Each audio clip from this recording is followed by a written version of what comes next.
देवराज news, जनतेचा आवाज जनतेसाठी। देवराज न्यूजला सबस्क्राईब करा आणि बेल आयकॉनवर क्लिक करा। गावाच्या हद्दीत उभारण्यात येत असलेल्या सौर ऊर्जा प्रकल्पाबाबत ग्रामस्थांकडून गंभीर चिंता व्यक्त करण्यात येत आहे। ग्रामस्थांच्या म्हणण्यानुसार प्रस्तावित सौर प्लांटमुळे गावाला थेट फायदा होणार नसून भविष्यात वीज दर वाढण्याची शक्यता असल्याची त्यांची भीती व्यक्त होत आहे।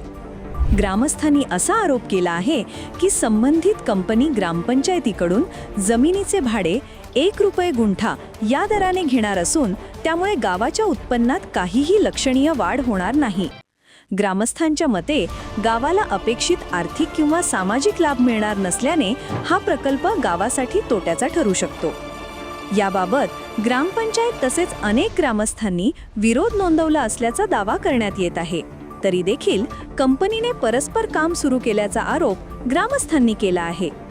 या सर्व घडामोडींमुळे नागरिकांमध्ये असंतोष निर्माण झाला आहे।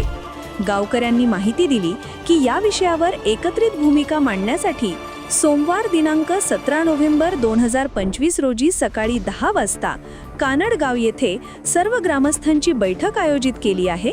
त्यानंतर तहसीलदारांना औपचारिक निवेदन देण्यात येणार आहे। ग्रामस्थांनी आवाहन केले आहे की गावाच्या भविष्यासाठी आणि हितरक्षणासाठी सर्वांनी एकदिलाने उपस्थित राहावे। टीम देवराज न्यूज।